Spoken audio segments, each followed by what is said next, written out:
নমস্কার বন্ধুরা, আজ আমি ভেন্ডি বা ঢ্যাঁড়স দিয়ে দুটো দুর্দান্ত স্বাদের আর দারুণ মুখরোচক আর সম্পূর্ণ নিরামিষ রেসিপি নিয়ে হাজির হয়েছি। আর এই দুটো রান্নায় কিন্তু ভাত বা রুটি যে কোনো কিছুর সাথে খেতে দারুণ লাগে।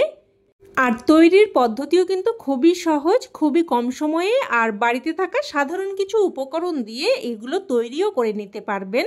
আমি এখানে 250 গ্রাম মতো ঢ্যাঁড়স নিয়েছি। এবার ঢ্যাঁড়সগুলোকে প্রথমে খুব ভালোভাবে ধুয়ে নিয়ে তারপর দেখুন জলটাকে একদম শুকিয়ে নিয়েছি। এই রকম ভালোভাবে ধুয়ে নিয়ে তারপর জলটাকে একদম শুকিয়ে নেবেন, কারণ ঢ্যাঁড়স কাটার পর কিন্তু আর ধোয়া চলবে না। এতে করে রান্নার পরেও ঢ্যাঁড়সের মধ্যে একদমই পিচ্ছিল ভাব কিন্তু থাকবে না। আর বন্ধুরা, এখানে কিন্তু ঢ্যাঁড়স একটু বেশি পরিমাণেই নেবেন, কারণ এই রান্নাটা এতটাই টেস্টি হয় আর এমনিতেই ঢ্যাঁড়স রান্নার পরে একটু কমে যায়, তাই খাওয়ার সময় কিন্তু তরকারি কম পড়ে যেতে পারে। তো দেখুন ঢ্যাঁড়সগুলোকে আমি এই রকম সাইজ মতো করে কেটে নিচ্ছি। যেই ঢ্যাঁড়সগুলো বড় সেগুলোকে 3 টুকরো করে কেটে নিচ্ছি, আর যেগুলো ছোট সেগুলোকে 2 টুকরো করে কেটে নিচ্ছি। দেখুন ঠিক এই রকমভাবে কেটে নিয়েছি। এবার এগুলো একটা প্লেটের মধ্যে উঠিয়ে রাখছি। এবার গ্যাস অন করে কড়াই বসিয়ে দিয়ে দিলাম প্রায় 2 চামচ মতো সর্ষের তেল। আর এই রান্নাটা কিন্তু অবশ্যই সর্ষের তেলেই করবেন। তো তেলটাকে একদম ভালোভাবে গরম করে নিয়ে তারপর এখানে ঢ্যাঁড়সগুলো দিয়ে দিচ্ছি অল্প একটু লবণ আর অল্প একটু হলুদ গুঁড়ো। লবণ আর হলুদ গুঁড়োটা দিয়ে ভালোভাবে মিশিয়ে নেব। মিশিয়ে নিয়ে এবার একটা ঢাকনা দিয়ে মিডিয়াম ফ্লেমে ঢ্যাঁড়সগুলোকে প্রায় 4 থেকে 5 মিনিট মতো ভেজে নেব। আর এই সময় একটা মশলা তৈরি করে নেব। তো এখানে নিয়ে নিচ্ছি 1 চামচ মতো সাদা বা হলুদ সর্ষে আর হাফ চামচ মতো কালো সর্ষে। আর এই রকম 2 ধরনের সর্ষে মিশিয়ে রান্না করলে রান্নার স্বাদ কিন্তু অনেক বেশি ভালো হয়। আর এখানে দিয়ে দিলাম 2টো কাঁচা লঙ্কা আর অল্প একটু লবণ। তবে ঝালটা কিন্তু অবশ্যই আপনারা আপনাদের স্বাদ অনুযায়ী দিয়ে দেবেন। তো মশলাটাকে দেখুন আমি কিন্তু একদম মিহি করে বেটে নিয়েছি। এবার এদিকে কিন্তু প্রায় 4 থেকে 5 মিনিট মতো ঢেকে ঢ্যাঁড়সগুলোকে ভেজে নিয়েছি। আর মাঝে কিন্তু একবার ঢাকনা তুলে নাড়াচাড়া করে দিয়েছিলাম। তো দেখুন ঢ্যাঁড়সগুলো একদম সুন্দর করে লাল করে ভাজা হয়ে গেছে। এবার ঢ্যাঁড়সগুলো উঠিয়ে নিচ্ছি। উঠিয়ে নিয়ে ওই কড়াইয়ের মধ্যে আবারও দিয়ে দিলাম 1 চামচ মতো সর্ষের তেল। ফোড়নে দিয়ে দিলাম অল্প একটু কালো জিরে আর একটা শুকনো লঙ্কাকে 2 টুকরো করে দিয়ে দিয়েছি। ফোড়নটাকে নাড়াচাড়া করে কয়েক সেকেন্ড ভেজে নেব। ফোড়নটা ভেজে নিয়ে এবার এখানে দিয়ে দিচ্ছি একটা মিডিয়াম সাইজের কুচানো টমেটো। টমেটোটা দিয়েও নাড়াচাড়া করে কিছুক্ষণ ভেজে নেব, যাতে করে টমেটো বেশ একটু নরমও হয়ে যায় আর টমেটোর কাঁচা গন্ধটাও চলে যায়। তো দেখুন টমেটোগুলোকে একটুক্ষণ নাড়াচাড়া করে ভেজে নিয়েছি। এবার এখানে বেটে রাখা মশলাটা দিয়ে দিচ্ছি। মশলার বাটিটা ধুয়ে অল্প একটু জলও দিয়ে দিলাম। এবার দিয়ে দিচ্ছি এখানে হাফ চামচ মতো হলুদ গুঁড়ো আর অল্প একটু লঙ্কার গুঁড়ো। এবার মশলাটাকে নাড়াচাড়া করে বেশ কিন্তু ভালোভাবে কষিয়ে নেব। বন্ধুরা, আপনারা হয়তো অনেক রকমভাবে ঢ্যাঁড়স রান্না করে খেয়েছেন, তবে আপনাদেরকে অনুরোধ করব অবশ্যই এইভাবে একবার বানিয়ে দেখবেন। খেতে দারুণ মুখরোচক আর দারুণ টেস্টি হয়। তো মশলাটাকে ভালোভাবে দেখুন কষিয়ে নিয়েছি। এবার এখানে ভেজে রাখা ঢ্যাঁড়সগুলো দিয়ে দিচ্ছি। এবার সব কিছু নাড়াচাড়া করে মিশিয়ে নেব। ভালোভাবে মিশিয়ে নিয়ে এবার এইভাবে উপর দিয়ে অল্প একটু করে জল ছিটিয়ে দেব। এবার এইভাবে একটু হালকা করে নাড়াচাড়া করে মিশিয়ে নিতে হবে। জল দিয়ে খুব বেশিক্ষণ কিন্তু ঘাঁটাঘাঁটি করা চলবে না, তাতে করে কিন্তু ঢ্যাঁড়স একদম পিচ্ছিল হয়ে যাবে। মিশিয়ে নিয়ে এবার গ্যাসের ফ্লেমটাকে একদম লোতে করে একটা ঢাকনা দিয়ে প্রায় কিন্তু মিনিট 4-5 আবারও রান্না করে নেব। এবার এই রান্নার আসল মশলা তৈরি করে নেব। তো অন্যদিকের গ্যাস ওভেনে একটা তড়কা প্যান বসিয়ে দিয়ে দিলাম 1 টেবিল চামচ মতো কালো জিরে। এবার লো ফ্লেমে একটুক্ষণ নাড়াচাড়া করে কালো জিরেটাকে ভেজে নেব। দেখুন একটুক্ষণ নাড়াচাড়া করার পরেই কালো জিরেটা এরকম ফুটতে শুরু করবে। আর তখনই আবারও একটু নাড়াচাড়া করে এটাকে কিন্তু সাথে সাথেই নামিয়ে নিতে হবে, না হলে কিন্তু মশলাটা বেশি পরিমাণ পুড়ে যেতে পারে।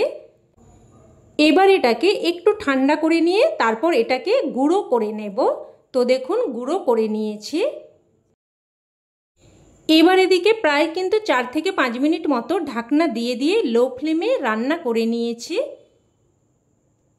সব কিছু একটু নাড়াচাড়া করে মিশিয়ে নিচ্ছি আর দেখে নেব এবার ঢ্যাঁড়স ভালোভাবে সেদ্ধ হয়েছে কিনা। তো দেখুন দেখিয়ে দিচ্ছি, একদম ভালোভাবে ঢ্যাঁড়স সেদ্ধ হয়ে গেছে। এবার এখানে অল্প একটু চিনি দিয়ে দিচ্ছি, এতে করে স্বাদটা সুন্দরভাবে ব্যালেন্স হবে আর খেতেও কিন্তু খুবই ভালো লাগবে। আর সাথে ভেজে গুঁড়ো করে রাখা কালো জিরেটা দিয়ে দিলাম। এবার সব কিছু নাড়াচাড়া করে ভালোভাবে মিশিয়ে নেব। ভালোভাবে মিশিয়ে নিয়ে এবার লো ফ্লেমে একটা ঢাকনা দিয়ে 2 মিনিট মতো রান্না করে নেব। তো ঢাকনা দিয়ে 2 মিনিট মতো রান্না করে নিলাম। এবার এখানে দিয়ে দিচ্ছি অল্প একটু আমচুর পাউডার আর 3টে চেরা কাঁচা লঙ্কা। আর আপনারা চাইলে আমচুর পাউডারের পরিবর্তে কিন্তু এখানে লেবুর রসও ব্যবহার করতে পারেন। আর যদি লেবুর রসও বাড়িতে না থাকে তাহলে টমেটোর পরিমাণটা একটু বাড়িয়ে দেবেন, তাতে করেও কিন্তু রান্নাটা খেতে বেশ মুখরোচক হবে। তো আমচুর পাউডার আর চেরা কাঁচা লঙ্কাটা দিয়ে ভালোভাবে মিশিয়ে নিলাম। এবার গ্যাসের ফ্লেম বন্ধ করে একটা ঢাকনা দিয়ে স্ট্যান্ডিং টাইমে রেখে দিলেই রান্না কিন্তু একদম তৈরি। এবার এটা গরমাগরম ভাত বা রুটির সাথে পরিবেশন করুন, খেতে জাস্ট কিন্তু ফাটাফাটি লাগে। আমার কথাই নয়, অবশ্যই কিন্তু এইভাবে একবার বানিয়ে দেখুন, না হলে কিন্তু এর স্বাদ বুঝতে পারবেন না। এবার আমি চলে যাব দ্বিতীয় রেসিপিতে। প্রথমেই আমি এখানে প্রায় 500 গ্রাম মতো একদম কচি টাটকা ঢ্যাঁড়স নিয়েছি আর এগুলোকে একবার ধুয়ে নিয়েছি। এবার কড়াইতে বেশ কিছুটা জল গরম হতে বসিয়ে দিয়েছি আর জল এইরকম যখন ফুটতে শুরু করবে তখন এর মধ্যে ঢ্যাঁড়সগুলো দিয়ে দিচ্ছি। এবার অনবরত নাড়াচাড়া করে হাই ফ্লেমে জাস্ট 2 মিনিট মতো ঢ্যাঁড়সগুলোকে রান্না করে নিতে হবে। আর এই রকম 2 মিনিট মতো সেদ্ধ করে নিলে ঢ্যাঁড়সগুলো কিন্তু একদম সুন্দর সবুজ মতো হয়ে যাবে। আর তরকারি রান্নার পর যে ঢ্যাঁড়স কালো হয়ে যায় সেটা কিন্তু একদমই হয়ে যাবে না, রান্নার পরও কিন্তু ঢ্যাঁড়সের রং একদম সবুজ সুন্দর থাকবে। এছাড়াও এইরকম করে নিলে ঢ্যাঁড়সগুলো একদম সুন্দরভাবে পরিষ্কার হয়ে যাবে আর ঢ্যাঁড়সগুলো হালকা সফট হয়ে যাবে, তাতে করে রান্নাতে কিন্তু বেশি সময় লাগবে না। তো দেখুন ঢ্যাঁড়সগুলোকে ছেঁকে নিয়ে তারপর একটা পরিষ্কার তোয়ালে কাপড়ের সাহায্যে ঢ্যাঁড়সগুলোকে হালকা হাতে মুছে নেব। আর একদমই কিন্তু বেশি চাপ দেবেন না, এইরকম হালকা হাতে সুন্দরভাবে মুছে নিতে হবে। তো দেখুন সুন্দরভাবে মুছে নিয়েছি আর ঢ্যাঁড়স কিন্তু বেশ দেখুন সফট হয়ে গেছে। এবার ঢ্যাঁড়সগুলোকে আমি কেটে নেব। তো দেখুন ঢ্যাঁড়সের দুদিকটা একটু করে বাদ দিয়ে দিচ্ছি। তো যে ঢ্যাঁড়সগুলো ছোট সেইগুলোকে কিন্তু আমি এইরকম গোটা মতো করেই রাখছি, শুধু দুই দিকটা একটু করে বাদ দিয়ে দিচ্ছি। আর যেগুলো একদম লম্বা বড় সেগুলোকে আমি দুটুকরো করে কেটে নিচ্ছি। আজকের রেসিপি কিন্তু ভীষণই মজাদার ও ভীষণই টেস্টি হতে চলেছে, তাই অবশ্যই পুরো ভিডিওটা স্কিপ না করে দেখতে থাকুন। তো সমস্ত ভেন্ডিগুলো কেটে নিয়ে আমি একটা আলাদা পাত্রের মধ্যে উঠিয়ে নিলাম। এবার দিয়ে দিলাম স্বাদ অনুযায়ী লবণ, অল্প একটু হলুদ গুঁড়ো আর অল্প একটু লঙ্কার গুঁড়ো, আর দিয়ে দেব 2 চামচ মতো বেসন। এবার সব কিছু ভালোভাবে মিশিয়ে নেব। তো প্রথমে একটু হাত দিয়ে মিশিয়ে নিয়ে তারপর দেখুন এইভাবে ঝাঁকিয়ে ঝাঁকিয়ে ভালোভাবে মিশিয়ে নেব। তো দেখুন ভালোভাবে মিশিয়ে নিয়েছে। এবার এটাকে এইভাবে 5 থেকে 7 মিনিট মতো রেখে দেব। আর এই সময় আমি একটা মশলা তৈরি করে নেব। তো একটা পাত্রের মধ্যে নিয়ে নিলাম 1 চামচ মতো জিরের গুঁড়ো, 1/2 চামচ মতো ধনের গুঁড়ো, 1/2 চামচ মতো হলুদ গুঁড়ো, আর দিয়ে দিচ্ছি 1/2 চামচ কাশ্মীরি লঙ্কার গুঁড়ো। এটা কিন্তু কালারের জন্য দিলাম, এতে বেশি ঝাল হবে না। আর দিয়ে দিলাম 1 চামচ মতো বিট লবণ আর 1/2 চামচ নর্মাল লবণ। আর অবশ্যই কিন্তু বিট লবণটা দেওয়ার চেষ্টা করবেন, তাতে করে কিন্তু রান্নার ফ্লেভারটা খুবই সুন্দর আসবে। আর এখানে দিয়ে দিয়েছি কিছু কসুরি মেথি। আর তরকারির লবণটা কিন্তু আমি এই মশলার সাথে একেবারেই দিয়ে দিলাম। এবার এর মধ্যে অল্প একটু জল দিয়ে সমস্ত মশলা ভালোভাবে মিশিয়ে নেব। দেখুন ভালোভাবে মিশিয়ে নিয়েছি। এবার এটাকে এক সাইডে রেখে দিচ্ছি। এবার প্রায় কিন্তু 7 থেকে 8 মিনিট পর আমি রান্নাটা শুরু করছি। তো গ্যাস অন করে কড়াই বসিয়ে আমি এখানে দিয়ে দিয়েছি প্রায় 2 চামচ মতো সর্ষের তেল। তেলটাকে একদম ভালোভাবে গরম করে নিয়েছি। আর দেখুন যে ঢ্যাঁড়সগুলো আমি মেখে রেখেছিলাম সমস্ত মশলা কিন্তু ঢ্যাঁড়সের গায়ে খুব সুন্দরভাবে কোটিং হয়ে গেছে। তো মেখে রাখা ঢ্যাঁড়সগুলো তেলের মধ্যে দিয়ে দিলাম। এবার মিডিয়াম ফ্লেমে নাড়াচাড়া করে ঢ্যাঁড়সগুলোকে ভেজে নেব। তো একটু নাড়াচাড়া করে নিয়ে এবার কিন্তু ঢাকনা দিয়ে দিয়ে মিডিয়াম ফ্লেমে প্রায় 2 থেকে 3 মিনিট মতো ঢ্যাঁড়সগুলোকে ভেজে নেব। প্রায় 2-3 মিনিট মতো ঢাকনা দিয়ে দিয়ে রান্না করে নিয়েছি। এবার ঢাকনা তুলে নিলাম। আর দেখুন ঢ্যাঁড়সগুলো কিন্তু এইরকম বেশ সুন্দরভাবে ভাজা হয়ে গেছে। তবে দেখেই বুঝতে পারছেন যে ঢ্যাঁড়সের কালার কিন্তু একটুও নষ্ট হয়নি। তো সমস্ত ঢ্যাঁড়সগুলো তুলে নিয়ে এবার ওই কড়াইয়ের মধ্যেই আবারও দিয়ে দিলাম প্রায় 2 চামচ মতো সর্ষের তেল।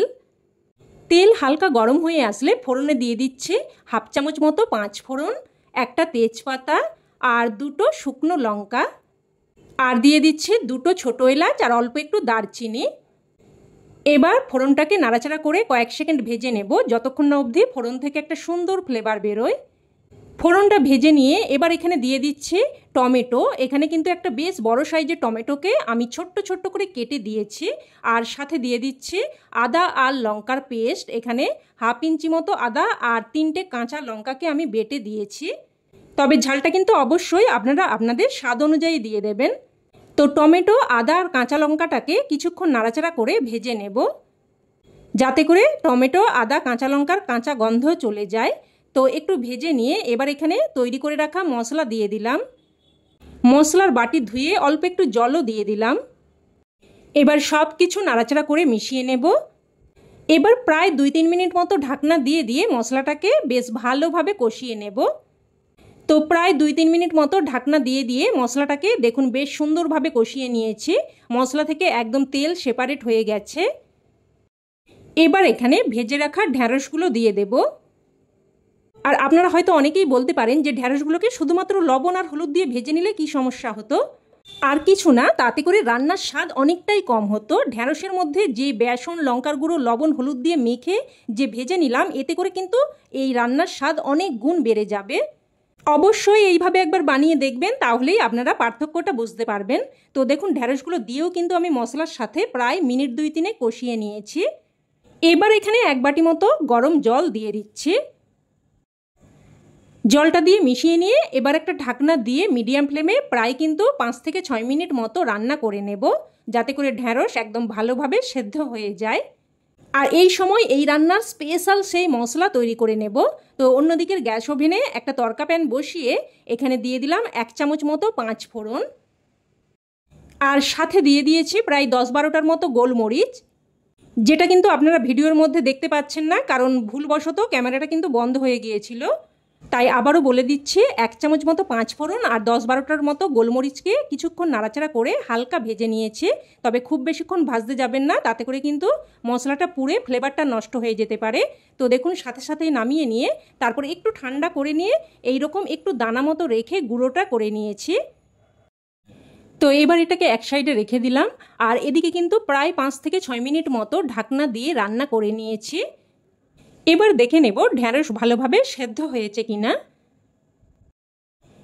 তো দেখুন দেখিয়ে দিচ্ছি, ঢ্যাঁড়স কিন্তু একদম ভালো মতো সেদ্ধ হয়ে গেছে। এবার এখানে স্বাদের ব্যালেন্সের জন্য দিয়ে দেব অল্প একটু চিনি। যেহেতু নিরামিষ রেসিপি, অল্প একটু মিষ্টি দিয়ে দিলে স্বাদটা কিন্তু সুন্দরভাবে ব্যালেন্স হবে আর খেতেও কিন্তু খুবই ভালো লাগবে। চিনিটা মিশিয়ে নিয়ে দিয়ে দিচ্ছি 1/2 চামচ মতো আমচুর পাউডার।